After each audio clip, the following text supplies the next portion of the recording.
Анара Мамбет Исаева 30 жылдан бери медицина тармагында эмгектенип келет. Анын иш жолундагы эң эле эсте кала турган учуру бул 2020 жылы июль айында орун алган тажи вирусунун туу чокусуна жеткен мезгили болгондугун айтат. Ал окуянын баарын жүрөгүнөн өткөрүп кабыл алып, терең кайгыга баткан. Мен өзүм ошол жака барам деп атып, бутум сындырып алдым. Эртең менен уже кетмекмин, даярданып чыгып аткам, костюмдарын баарын алып. Анан ошо бутум сынганына карабастан эки жерден сынып калыптыр. Анан шишик боюнча бир 3 неделя үйдө болдум. Шишиги тараганча, бирок шишиги тараган деле жок. Карасам биздин өзүбүздүн да кызматкерлер ооруй баштады да. Ооруй баштады, анан ошо балдак менен чыктым жумушка. Стресске түшүп, депрессия болуп, анан уже көргөндө эле мындай өзүбүз менен өзүбүз ыйлай баштадык да. Ыйлап, звонить алып ыйлай баштадык бири-бирибизге. Жумуштан кетеликчи деп. Анан кайра эле келесиң, болбой элечи, жумуштан кетем болду деп коесуң. Анан барып эле кайра эле аралашып кетесиң да. Иш-чараны Саламаттыкты сактоо министрлиги менен Маданият, маалымат, спорт жана жаштар саясаты министрлиги менен биргеликте уюштурулган. Көргөзмөгө элгө жакын сүрөт коюлган. Анда коронавирус жүздөгөн өмүрлөрдү алып кеткени, бейтаптардын оор абалы жана дарыгерлердин түйшүгү чагылдырылган. Сүрөт көргөзмөсүнүн башкы максаты баштан өткөн кыйын кезеңдерди эске салуу менен азыркы учурда актуалдуулугун жогото элек пандемия учурундагы эрежелерди сактоону улантуу. Ошондой эле ден соолукка кайдыгер болбоого үндөйт. Биздин жакындарыбыз, тааныштарыбыз, коомдук ишмерлер, саясий ишмерлер өтүп кетти. Ошондон улам бул эмнеден улам бул баягы коронавирустун ушу бир кандайдыр бир кесепетинен болду да.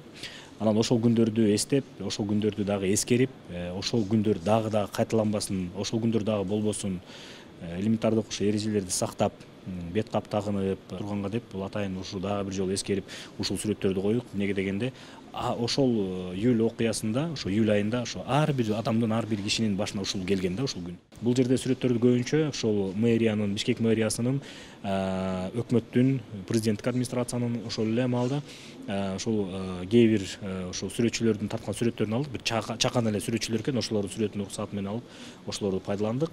Буюрса, ошо филармонияда февраль айынын ортосунда дагы эскерүү концертин да уюштурайын деп атабыз. Ошол жерде концерт менен эле биргеликте ошол дагы ушул сүрөт көргөзмөсүн жаңылантып, жаңы сүрөттөр коюп, дагы бир ошол көргөзмөнү уюштуруунун алдында турабыз. Иш-чарага Саламаттыкты сактоо министрлигинен ошондой эле өкмөттүк эмес уюмдардын өкүлдөрү катышышты. Бириккен Улуттар уюмунун Кыргызстандагы координатору Азония Анжела коронавирустун мутацияланган жаңы түрү болгон омикрон штаммы чет өлкөлөрдө катталып жаткандыгын айтып, бул илдет Кыргызстанга келүүсү ыктымал экендигин билдирди. Ар бир адам жоопкерчилик алып, оору менен жапырт күрөшүүгө чакырды. Вакцина алган адам больницага жатуу же өмүрүн жоготуу деген кооптонуулардан алысыраак болот. Ошондуктан ар кандай ушак сөздөргө ишенбей, биз бардык элдерди вакцина алууга чакырабыз. Саламаттык сактоо министрлигинин өкүлү Нурида Жусупбекованын айтымында азыркы учурда дагы вирус менен ооруган адамдардын саны аз эмес. Ошондуктан эл санитардык эрежелерди сактоону унутпаш керек. Биздин медициналык кызматкерлер COVID-19 менен байланышкан эпидемияда кандай күрөшүшкөн, кандай жардамдарды көрсөтүшкөндүгү жөнүндө чагылдыруу болуп атат. Негизинен эле ошол кара июль деген бизде ошол биздин тарыхта жазылып калды. Ошол кара июль көбүнчө чагылдырылды бүгүнкү биздин фото көрсөтмөдө. Муну менен биз эмнени айткыбыз келет? Бул фото көрсөтмө дагы бул адамдарга эскертүү катары болот деп ойлойм да. Пандемияны эске салып, оор шарттарда иштеген дарыгерлердин түйшүгүн чагылдырган иш-чара 13 январга чейин уланат. Белгилей кетсек, пандемия башталгандан бери коронавирустан 2816 бейтап каза тапты. Вирусту жуктургандардын жалпы саны 185.667 адамга жетти.